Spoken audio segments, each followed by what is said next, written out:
ऋषि Yadav music present. ये दुआ करब भगवान से राकेश शंकरपुर भगवान से दुआ करब। सिंगिंग बाय ज्ञानू यादव। सुन कर जा दिल तू ले जा, सुन कर जा दिल तू ले जा, भूल जाई है न सजना के प्यार में, रही है तू खुशहाल। ये दुआ करब भगवान से, रही है तू खुशहाल। ये दुआ करब भगवान से। राकेश शंकरपुर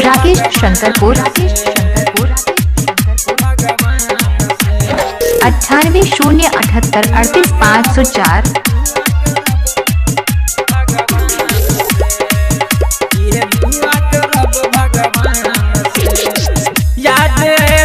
तोहर सूरतिया वही पर के कालती लगे, प्यार भेले नैना मिला के दर्द होय छै दिल में, दर्द होय छै दिल में। हाँ याद है तोहर सूरतिया वही पर के कालती लगे, प्यार भेले नैना मिला के दर्द होय छै दिल में। भूल न पाएबो याद दिल है वो, भूल न पाएबो याद दिल है वो। फोन करबो हम 10 बजे दिन में, रही है तू खुशहाल। ये दुआ करब भगवान से, रही है तू खुशहाल। ये दुआ करब भगवान से, दुआ करब भगवान से, भगवान से। राकेश शंकरपुर 98 078 38 504। ये दुआ करब भगवान से। कबो न रोई है कबो न घबराई है, मिले छ खुशी नसीब से।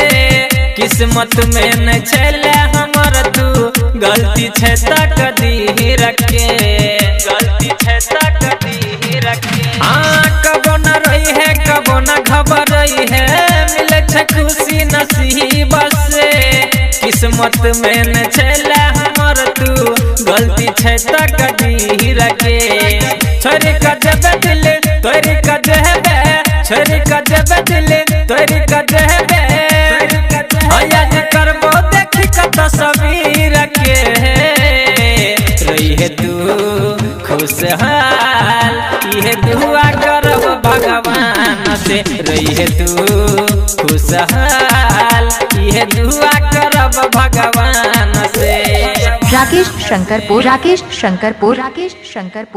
078 38 504।